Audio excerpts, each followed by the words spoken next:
तो ये बाहर से अंदर की ओर वाटर आएगा, जिसकी वजह से सेल हमारी स्वेल हो जाएगी, फूल जाएगी। कोई आदमी बहुत ज्यादा पानी पी लेता है तो उसका पेट एकदम फूल आता है, उसका पेट। आप जैसे मान लीजिए फला इंसान को आपने कॉल किया कि आप लोग दोस्त हैं, आपस में पैसा लेके कोई एक दोस्त आपका नहीं आता है, तो आपको उसकी जरूरत नहीं है। मतलब ही दुनिया है, दुनिया मतलब की है, पैसे की है। फला इंसान अब एक दिन आप झेल लेंगे, उसको 2 दिन झेल लेंगे, लेकिन तीसरे दिन से आप फलाने को लेके ना आना, क्योंकि वो पैसा रख के नहीं आता है, तो आपकी उसको जरूरत नहीं है। जितने भी सेल आप देखेंगे उसके अंदर 3 फीचर खास करके पाए जाएंगे तो वो सेल मानी जाती है। क्या है? Plasma membrane, nucleus and cytoplasm. जैसे हम अपनी बात करें कि हमारी बॉडी को प्रोटेक्ट करने के लिए और एनवायरनमेंट से, एक्सटर्नल एनवायरनमेंट हो गया, टेम्परेचर हो गया, किसी भी चीज से और भी चीजों से बचाने के लिए हमारी स्किन रिस्पॉन्सिबल है। ऐसे ही सेल के अंदर आप देखिए, मैंने ये डायग्राम बना के आपको समझाया है कि ये मान लीजिए सेल है, ये सेल, उसके अंदर हमारा क्या है? न्यूक्लियस।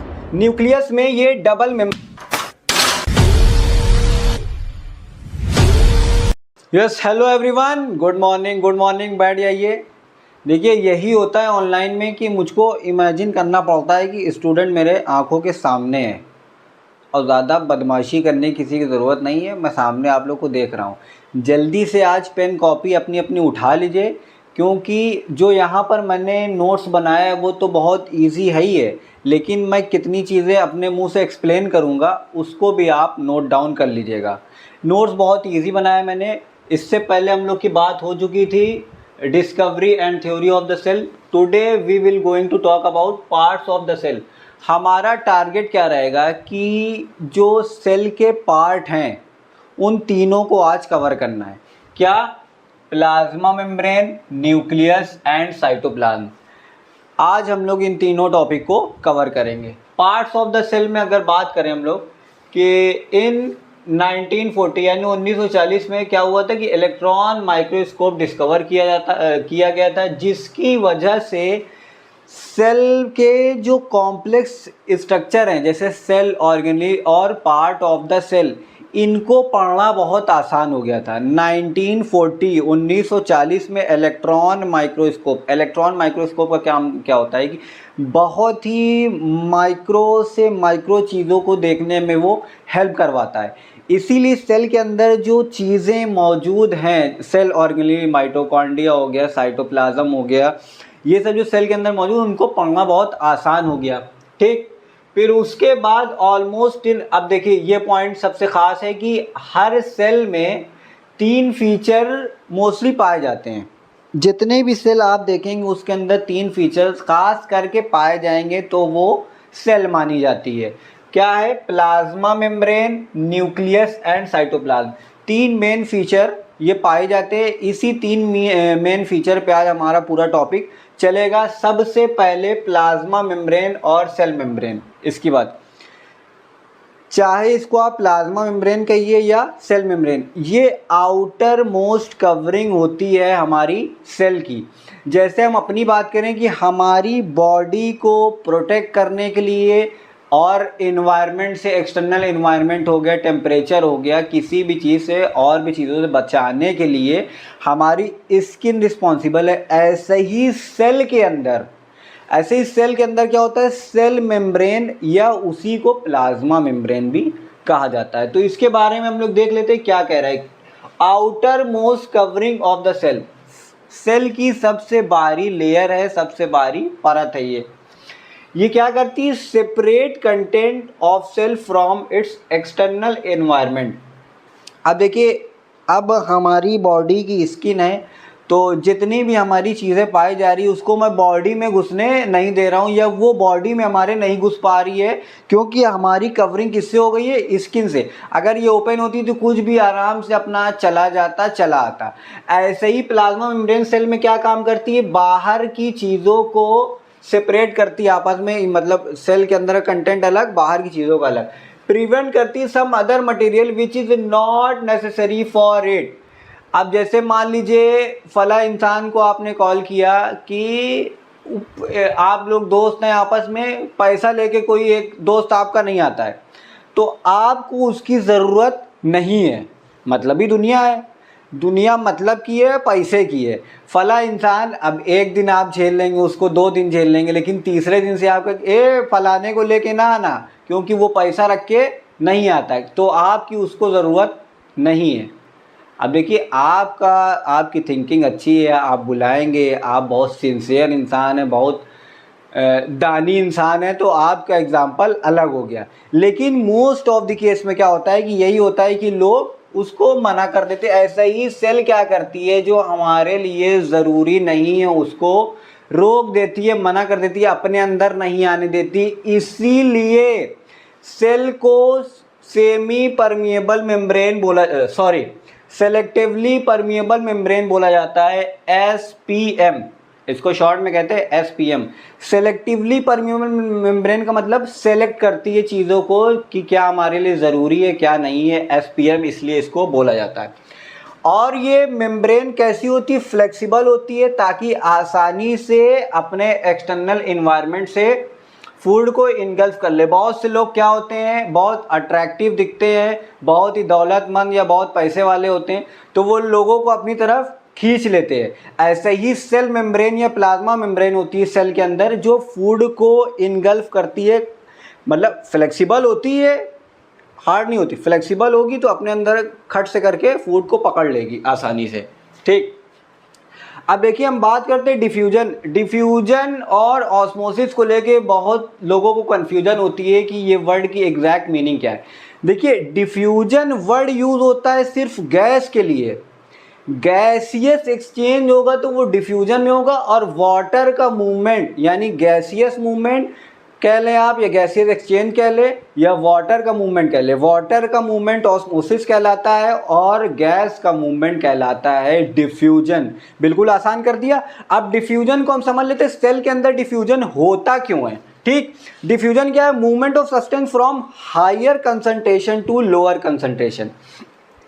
अब मान लीजिए कोई दो चीज़ें हैं, किसी के पास बहुत ज़्यादा पैसा है, या बहुत ज़्यादा मान लीजिए आपने अपने प्लेट में इतना खाना निकाल लिया, और बगल वाले ने इतना ही पाया। तो अगर आपका मन भरेगा कि इसका भी पेट हम भर सके, तो आप उसको बराबर से बांटेंगे, उसको भी थोड़ा बहुत निकाल के दे देंगे। ऐसा ही डिफ्यूजन के केस में है कि कोई भी सब्सटेंस अगर सेल के बाहर वो ज़्यादा अमाउंट में है और सेल में कम है, तो वो इतना देगा ताकि दोनों आपस में बराबर हो जाए। ये हायर टू लोअर होता है, यानी ज़्यादा से कम की तरफ। कोई चीज़ यहाँ पे ज़्यादा है वो कम की तरफ जाएगी, यानी इतना उसको दे देगी कि दोनों आपस में बराबर हो जाए। जैसे मान लीजिए अब हम बात करते हैं कि गैस की हम बात करते हैं, carbon dioxide cells internal carbon dioxide concentration increase है। ठीक, सेल के अंदर CO2 गैस, कार्बन डाइऑक्साइड, देखिए जब हम एयर इनहेल करते हैं तो उसमें डिफरेंट टाइप की गैस मौजूद होती है। हमको तो मोस्टली ऑक्सीजन चाहिए होता है, लेकिन अब air is the mixture of gas, तो उसमें कुछ अमाउंट में CO2, सल्फर, नाइट्रोजन भी चली जाती है। CO2 क्या है, हम लोग के लिए यूज़ लेस है। तो सेल के अंदर जब उसके इंटरनल पार्ट में कार्बन डाइऑक्साइड का कंसंट्रेशन यानी उसका अमाउंट बढ़ जाता है, तो उसका मूवमेंट होता है हायर टू लोअर। सेल में कार्बन डाइऑक्साइड ज़्यादा है तो वो एक्सटर्नल इन्वायरमेंट की तरफ आएगा, एक्सटर्नल इन्वायरमेंट की तरफ वो जाएगा। तो ये क्या हो जाएगा, this show a kind of waste remove.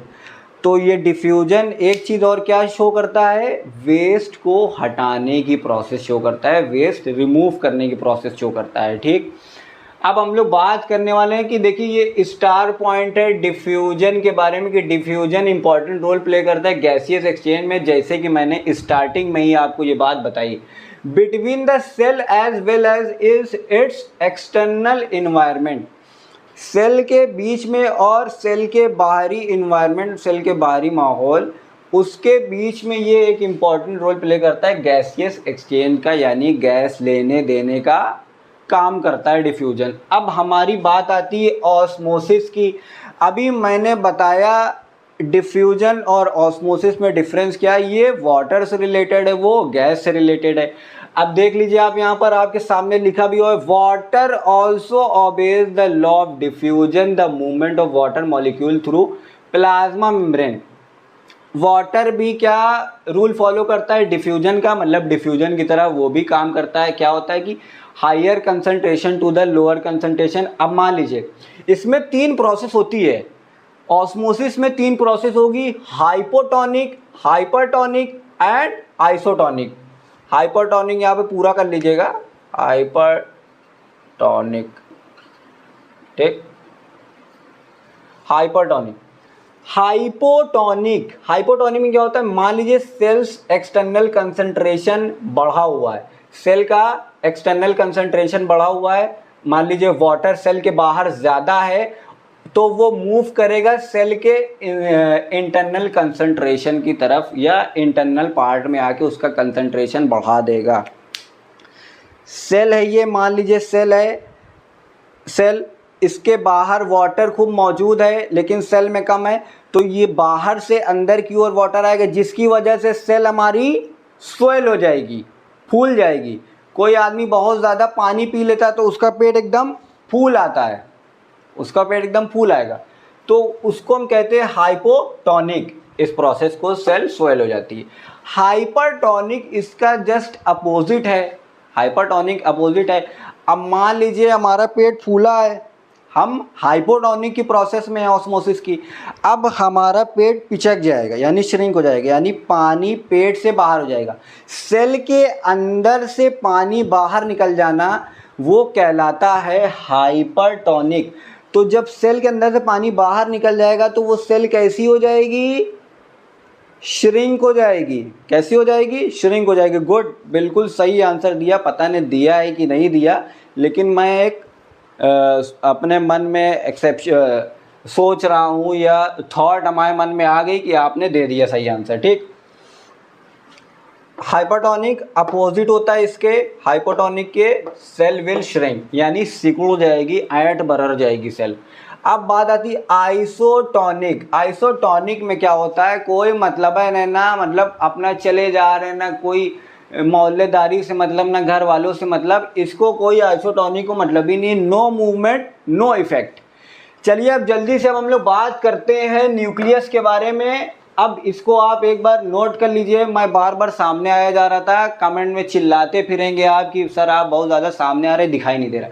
इसको नोट कर लीजिए, ऐसी नोट्स कहीं मिलेगी नहीं, इससे ज़्यादा इजी और इससे ज़्यादा आसान तरीके से पढ़ाने वाला टीचर आप लोगों को मिलने वाला नहीं है। अगर आपको कोई चीज़ें टफ लग रही हो तो खट से मुझे टोकिए और कमेंट में बताइए। इसको आप नोट कर लीजिए ताकि मैं न्यूक्लियस स्टार्ट करूं, ठीक। हाँ चलिए अब जल्दी से न्यूक्लियस की बात कर लेते हैं। यहाँ पर मैंने न्यूक्लियस को बहुत ही आसान तरीके से डायग्रामेटिकली और मेन पॉइंट जो डीप पॉइंट होते हैं और एग्जैक्ट पॉइंट टू पॉइंट मैंने यहाँ पर लिखा है। सबसे पहले हम लोग बात करते हैं nucleus, controlling centre of the cell. मैंने ये आपको इससे पहले भी बताया था जब ओवरव्यू में दे रहा था कि कंट्रोलिंग सेंटर यानी जैसे घर का एक मालिक पूरे घर को कंट्रोल करता है, ऐसा ही सेल के अंदर न्यूक्लियस एक कंट्रोलिंग पार्ट है जो पूरे सेल को चलाने का काम या कंट्रोल करने का काम करता है। उसके बाद double membrane nuclear envelope with pores. Nucleus है, मान लीजिए ये न्यूक्लियस है, इसमें डबल मेम्ब्रेन होती है। जैसे अगर हम लोग बात करें प्लांट सेल के अंदर, प्लांट सेल में डबल मेम्ब्रेन एक तरीके से मान लीजिए होती है। पहला क्या होता है, प्लाज्मा मेम्ब्रेन, और दूसरी कवरिंग भी किससे होती है उसकी, सेल वॉल से। 2 मेम्ब्रेन मान लीजिए उसमें हो गई। ऐसे ही न्यूक्लियस के अंदर डबल मेम्ब्रेन होती है यानी डबल बाउंड मेम्ब्रेन होती है, न्यूक्लियर इनवेलप विद पोर्स, और इसके अंदर पोर्स होते हैं। सबसे ख़ास बात ये हमारा है कि इसको हम लोग क्यों controlling centre of the cell कहते हैं, क्योंकि न्यूक्लियस के अंदर हमारा डीएनए पाया जाता है। डीएनए ही मेन डिसाइड करता है कि हमारी बॉडी में आँख का कलर, कान का साइज या ईयर, हेयर, ये सब के जो शेप हैं, कैरेक्टर हैं, ये कैसे बन के आएंगे, ये सारी इंफॉर्मेशन कैद होती है डीएनए के अंदर। इसीलिए अब आप समझ गए होंगे कितनी इंपॉर्टेंट चीज़ है सेल के अंदर न्यूक्लियस। इसीलिए कंट्रोलिंग सेंटर मतलब बीच का भाग इसको कहा गया है सेल का, क्योंकि ये पूरे पार्ट को, पूरी हमारी बॉडी को, उसके इंफॉर्मेशन सारी चीज़ें इसके अंदर कैद होती है, सबके बारे में बताता है कैसे चीज़ें बनने वाली हैं। अब देखिए मैंने ये डायग्राम बना के आपको समझाया है कि ये मान लीजिए सेल है, ये सेल, उसके अंदर हमारा क्या है, न्यूक्लियस। न्यूक्लियस में ये डबल मेम्ब्रेन न्यूक्लियर इन्वेलप है। ये डबल आपको दिख रहा है ना, ये इसको हम कहते हैं न्यूक्लियर इन्वेलप। न्यूक्लियर इन्वेलप के बीच बीच में एक गैप होता है जिसको पोर कहा जाता है। ठीक, पोर बिटवीन न्यूक्लियर इन्वेलप या न्यूक्लियर इन्वेलप के बीच में पोर। ये पोर काम क्या करता है, देखिए ये न्यूक्लियस है, इसके ये सेल में साइटोप्लाज्म है, ये मटेरियल को न्यूक्लियस के अंदर और मतलब सेल के साइटोप्लाज्म भेजता है, सेल के साइटोप्लाज्म में, यानी ट्रांसफर ऑफ मटेरियल करता है from nucleus to cell, cell के साइटोप्लाज्म से न्यूक्लियस के न्यूक्लियोप्लाज्म भी आप बोल सकते हैं, उसके अंदर मटेरियल का ट्रांसफर पोर के थ्रू होता है, इसलिए इसमें पोर लगे होते हैं। देखिए एक टर्म यहाँ पे न्यूक्लियस है तो इसको हम क्या कहेंगे, न्यूक्लियोप्लाज्म। देखिए बहुत ही इजी टर्म है, आपको मैं समझा रहा हूँ। सेल के अंदर का लिक्विड या फ्लूइड क्या कहलाता है, साइटोप्लाज्म। मैंने आपको स्टार्टिंग बताया था कि study of cell is called cytology study of cell को कहा जाता है। ऐसे ही सेल के अंदर साइटोलॉजी वर्ड आया, उसके अंदर जो मटेरियल जो फ्लूइड है उसको साइटोप्लाज्म बोल दिया हमने, और न्यूक्लियस के अंदर का मटेरियल न्यूक्लियोप्लाज्म कहलाता है, और सेल की आउटर कवरिंग कहलाती है सेल मेम्ब्रेन या प्लाज्मा मेम्ब्रेन। ऐसे ही इसकी कवरिंग न्यूक्लियस की क्या कहलाती है, न्यूक्लियर मेम्ब्रेन, या इसी को न्यूक्लियर इन्वेलप भी कहा जाता है। ठीक, मेन पार्ट हमारा ये, इसके अंदर अब आप देख रहे हैं डीएनए, न्यूक्लियोप्लाज्म हो गया, ये इसके अंदर सब्सटेंस फ्लूइड लाइक भरा होता है जिसको न्यूक्लियोप्लाज्म कहते हैं, न्यूक्लियर इन्वेलप डबल बाउंड, पोर होता है मटेरियल का ट्रांसफर होने के लिए, और ये डीएनए। अब हम बात करते हैं कि डीएनए की फॉर्म कितनी होती है, कितने फॉर्म में पाया जाता है डीएनए। दो फॉर्म में पाया जा रहा है, क्रोमैटिन और क्रोमोसोम। क्रोमैटिन का मतलब है कि धागे की तरह स्ट्रक्चर, धागे लाइक स्ट्रक्चर, उसको क्रोमैटिन कहते हैं। डीएनए ही हमारा मेन पार्ट है जो पेरेंट्स टू चिल्ड्रन या उसके ऑफ स्प्रिंग में पूरी इंफॉर्मेशन, पूरा डेटा लेके आता है। तभी आप डीएनए टेस्ट करवाते हैं कि फादर से आपका क्या मैच कर रहा है, आपके पेरेंट्स से क्या मैच कर रहा है, उसके लिए लोग करवाते हैं। देखिए डीएनए होता है, पहली बात डबल स्टैंडर्ड होता है। डीएनए का आपको फुल फॉर्म लिखना है तो यहाँ पर फुल फॉर्म भी आप लिख सकते हैं, क्या होता है, डीऑक्सीराइबोज न्यूक्लिक एसिड, ये डीएनए का हमारा फुल फॉर्म होता है। अब चलिए जल्दी से हम दोनों फॉर्म डीएनए की डिस्कस कर लेते हैं। क्या है ये, पहली फॉर्म के स्कैटर्ड फॉर्म है डीएनए की, जो डिस्पर्ड होती है पूरे सेल के अंदर। ये स्कैटर्ड मतलब क्रोमैटिन एक धागा है, धागे की तरह जो डीएनए पड़ा होता है वो स्कैटर्ड फॉर्म है, जिसको हम लोग क्या बोलते हैं, क्रोमैटिन बोलते हैं। दूसरा फॉर्म हमारा क्या है, क्रोमोसोम क्या है, ये एक कॉइल्ड, जैसे आप वायर देखते हैं ना, ऐसे कॉइल्ड होता है वायर, वैसे ही ये कॉइल्ड फॉर्म में पाया जाता है जिसको क्रोमोसोम कहा जाता है। Coiled and condensed form, condense का मतलब बहुत ही घना DNA. Chromosome are visible only during cell division. Chromatin जब सेल डिवीजन करके क्रोमोसोम में कन्वर्ट होता है तो वो फॉर्म उसकी डीएनए, यानी सेल डिवीजन के बाद ये फॉर्म आती है। सेल डिवीजन के बाद हमारी क्रोमोसोम की फॉर्म आ जाती है। क्रोमैटिन के बाद क्रोमोसोम में कन्वर्ट हो जाता है हमारा डीएनए, तो वो सेल डिवीजन में काम आता है। अब देखिए chromosome made up of DNA and protein. Chromosome बना किसका होता है, ये जो अभी कॉइल्ड लाइक स्ट्रक्चर आप डीएनए का देख रहे हैं इसको क्रोमोसोम कहते हैं। क्रोमोसोम बना किसका होता है, ये बना होता है डीएनए एंड प्रोटीन। कौन सी प्रोटीन, हिस्टोन प्रोटीन से ये बना होता है। अब इसमें सारी बातें क्लियर हो गई हैं, आई होप सो। अगर नहीं समझ में आया तो आप मुझसे एक बार ज़रूर पूछ लीजिएगा। अब हम बात करने वाले हैं types of cell on the basis of nucleus. Nucleus के बेस पे, एक मिनट पानी पी लें।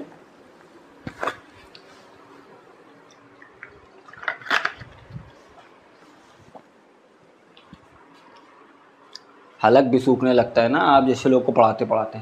हाँ, types of cell on the basis of nucleus. Nucleus के बेस पे सेल हमारे कितने टाइप के होते हैं, तो यस गुड। दो टाइप के हमारे सेल होते हैं, एक पहला प्रोकैरियोटिक सेल, दूसरा यूकैरियोटिक सेल। अब इसमें हम डिफरेंस देखेंगे कि न्यूक्लियस किसमें बहुत ज़्यादा बढ़िया वेल डिफाइन होता है, किसमें बिल्कुल ही एकदम नहीं होता, ये ना के बराबर पाया जाता है। देखिए प्रोकैरियोटिक सेल में बात कर लेते हैं। Nucleus is undefined and is called nucleoid. सबसे खास बात, प्रोकैरियोटिक में जो ऑर्गेनिज्म हैं उसमें न्यूक्लियस अनडिफाइंड होता है, यानी न्यूक्लियस कोई तरीके से मान लीजिए पाया ही नहीं जाता, और जो टर्म होता है न्यूक्लियस की दर पे उसको कहा जाता है न्यूक्लियोइड, न्यूक्लियोइड बोला जाता है। इसमें क्या है, nucleus is well defined by nuclear membrane. Nuclear membrane की कवरिंग के साथ उसका न्यूक्लियस बहुत बढ़िया होता है, जो अभी हमने आपको बताया डबल बाउंड मेम्ब्रेन, ये हमारे उसकी कवरिंग होती है न्यूक्लियर मेम्ब्रेन, यानी उसमें वेल डिफाइंड होता है, न्यूक्लियस की कवरिंग भी पाई जाती है। उसके बाद क्या, membrane bound organelles are absent. और ऑर्गेनेलीज में हमने आपको बताया था स्टार्टिंग में जब चैप्टर का ओवरव्यू दिया था, बहुत से बच्चे ऐसे जो डायरेक्ट जंप मार के आ जाते हैं लेक्चर देखने। पहले भैया ने से आओ, ने बनाओगे तो मकान मजबूत रहेगा। अब डायरेक्ट तुम चौथे फ्लोर बनाना चाह रहे हो तो हवा में नहीं बन जाएगा फ्लोर, पहले हमको बेस तैयार करना पड़ेगा। बेस तैयार करके तब इसको देखेंगे तो एक एक चीज़ें सारी आसान लगेगी। धीरे धीरे मकान बनता है तो बड़ा बढ़िया लगता है और बनाने में भी अच्छा लगता है। तो membrane bound organelle are absent, absent होती है मतलब नहीं पाई जाती। एंडोप्लाज्मिक रेटिकुलम हो गया, गोल्गी एपरेटस हो गया, माइटोकॉन्ड्रिया, ये सब उसमें चीज़ें नहीं पाई जाती। इसमें क्या है, cell organelle are membrane bound, यानी सेल ऑर्गेनेली इसमें पाई जाती है जो कि मेम्ब्रेन से उसकी कवरिंग होती है। अब हम बात कर लेते हैं प्रोकैरियोटिक के एग्जाम्पल की। इसका सबसे खास एग्जाम्पल है बैक्टीरिया। यहाँ पर मैंने एक बैक्टीरियल सेल बनाई है, ये बैक्टीरिया आप देख सकते हैं। बैक्टीरिया के अंदर क्या होता है, ये डीएनए पाया जाता है।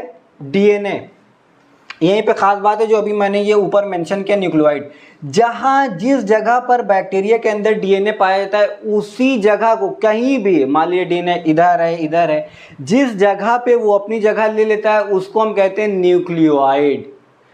यहाँ से हमारा क्वेश्चन बन जाता है, ये इसी को हम टर्म को क्या कहते हैं, न्यूक्लियोइड। और बाकी इसके अंदर प्लाज्मा मेम्ब्रेन, साइटोप्लाज्म। और देखिए हमारा लोकोमोटरी ऑर्गन क्या है, मतलब हम लोग किससे चलते हैं, पैर से। लेकिन बैक्टीरिया जो हम लोग को अटैक करता है, बीमार करता है, कुछ कुछ बैक्टीरिया फ़ायदेमंद भी होते हैं, जैसे दूध से दही बनाना और भी चीज़ों में कन्वर्ट करने के लिए बैक्टीरिया यूज़फुल भी है एज वेल एज हार्मफुल।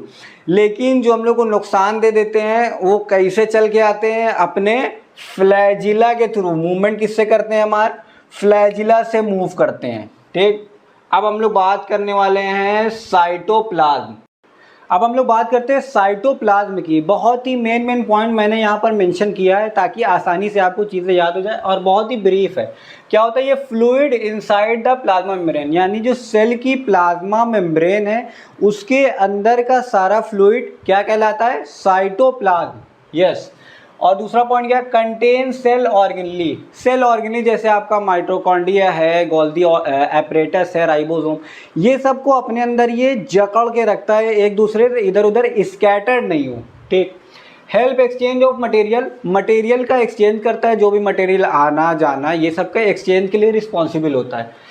अब दूसरा मेन क्या है, वाइटल केमिकल, जैसे आपका अमाइनो एसिड, ग्लूकोज, विटामिन्स या विटामिन्स एंड आयरन, इसको स्टोर करने का काम हमारा मेन कौन करता है, साइटोप्लाज्म। सेल के अंदर जो फ्लूइड पार्ट है साइटोप्लाज्म, ये उसको स्टोर करने का काम करता है।